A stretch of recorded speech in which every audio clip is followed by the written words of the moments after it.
Szczęście do hot hatchy się dla nas nie kończy.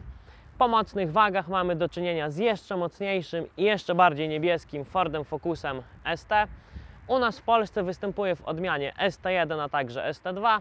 W ubiegłym 2014 roku przeszedł on mały facelifting, dzięki któremu wygląda teraz naprawdę bardzo dobrze. Z kolei jedyną rzeczą, która nie pozostała zmieniona, jest to fakt, iż Focusa ST nabędziemy w wersji 5-drzwiowej, w nadwoziu hatchback i nadwoziu kombi.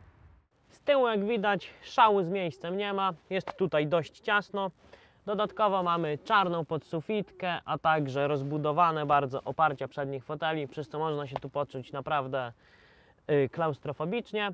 Do tego jest oczywiście głośno, a także twardo, ale taka jest idea hot hatchy, więc nie powinno to jak najbardziej przeszkadzać. Warto też wspomnieć, że bagażnik ma tylko 316 litrów.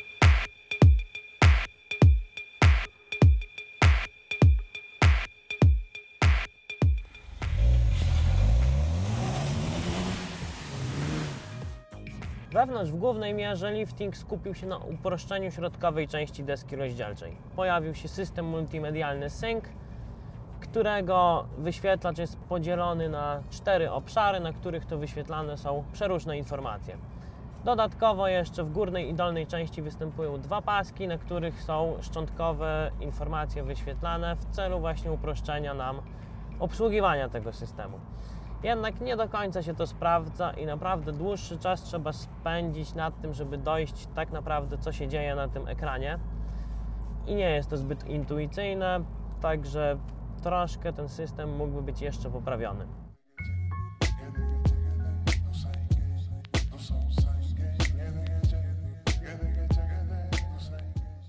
Wszelkiego rodzaju materiałów jest tutaj bardzo dużo. Szkoda tylko, że przy aucie tej klasy nie pomyślano, żeby przednie boczki drzwiowe były wykonane z tych samych materiałów co tylne. Dodatkowo, jeżeli zwrócicie uwagę na fotele, posiadają one szary materiał, szarą skórę, tapicerkę tekstylną, a także wstawki wykonane z niebieskiego materiału. Do tego oczywiście jest jeszcze logotyp ST, a także Recaro. Wygląda to tak naprawdę troszkę zbyt odpustowo. W poprzedniej generacji Focusa było to oczywiście do zaakceptowania, jednak obecnie standardy są nieco wyższe i te fotele wyglądają bardziej jak jakiś pokrowiec. Do tych foteli należy jeszcze dodać gejgerki znajdujące się na górnej części deski rozdzielczej i też wyglądają, jakby było tutaj po prostu doklejone. Jednak wracając do foteli, oferują one dość duży komfort, są naprawdę w fajny sposób miękkie i idealnie podtrzymują nasze ciało w zakrętach.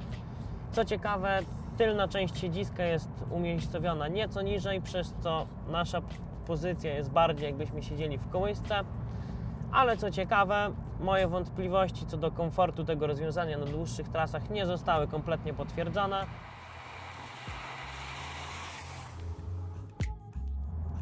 Fokę ST możecie skonfigurować z 2 motorami. Jeden to jest diesel o mocy 185 koni. Nam przypadła odmiana mocniejsza, jest to turbo benzyna o mocy 250 koni i momencie obrotowym na poziomie 360 Nm.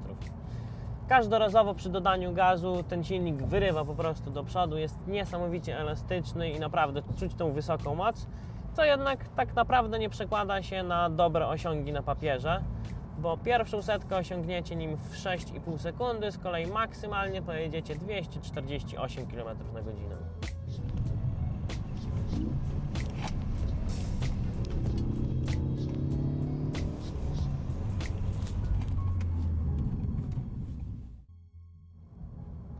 Naturalnym w tym miejscu wydaje mi się porównanie do ostatnio objeżdżonego Golfa GTI. Jak pamiętacie, tam była zastosowana szpera mechaniczna. Tutaj tego systemu niestety nie ma, jest jedynie jej elektroniczna kopia.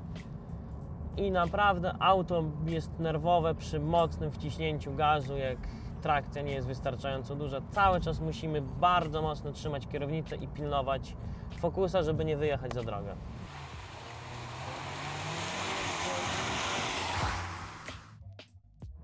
Jeżdżąc benzyną o pojemności 2 litrów musicie przygotować się na średnie zużycie paliwa w trasie minimum na poziomie 6,5 litra.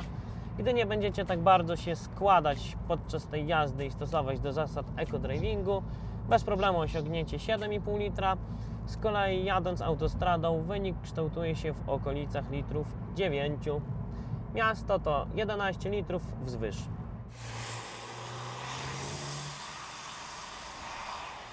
Legendarne prowadzenie Focusa kontynuuje oczywiście trzecia generacja. Co ciekawe, zachowano tutaj naprawdę bardzo duży kompromis. Focus w zakręty składa się bardzo dobrze, jest naprawdę niesamowicie zwinny, a przy tym, gdy chcemy spokojnie pojeździć, nie kopie nas po plecach w żaden sposób i naprawdę można o nim powiedzieć, że jest autem komfortowym.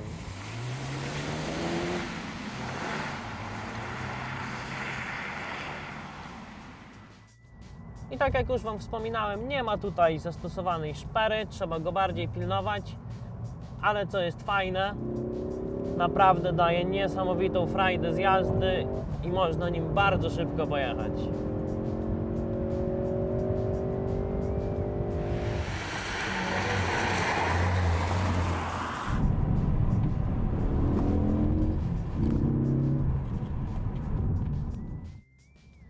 Największą bolączką Focusa pod względem uniwersalności jest przepotężna średnica zawracania.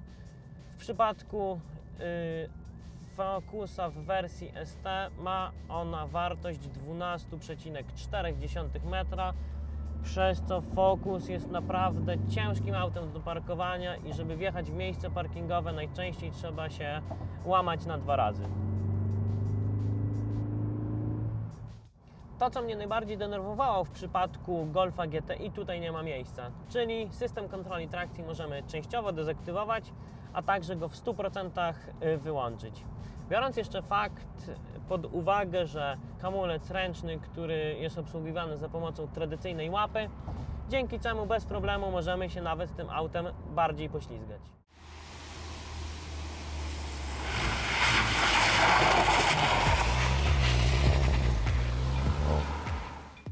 Również to auto jest trochę bardziej wymagające podczas codziennej eksploatacji i bardzo dobrze, bo to jest hot hatch i auta tej klasy powinny właśnie posiadać tę cechę. Taka przyjemność w przypadku Forda Focusa ST zaczyna się od 116 tysięcy złotych. Z kolei wersja doposażona tak jak nasza, czyli mająca na swoim wyposażeniu tempomat, biksenony, zaczyna się od 140 tysięcy złotych. Myślę, że ta cena jest jak najbardziej adekwatna. Jest tutaj oczywiście kilka bolączek w postaci nie do końca takiego wykończenia wnętrza, jakiego byśmy się mogli spodziewać po tego typu aucie. Jednak myślę, że w porównaniu do wagowskiej konkurencji jest naprawdę bardzo ciekawą propozycją. Dziękuję Wam serdecznie za obejrzenie naszego filmu. Jeżeli macie jakieś uwagi, proszę je wpisać pod filmem w komentarzach. Również jeżeli macie pytania odnośnie tego samochodu, to również zapraszamy do komentarzy. I na koniec chciałbym Was bardzo serdecznie zaprosić do odwiedzenia naszej strony rwdpb.pl. Na razie.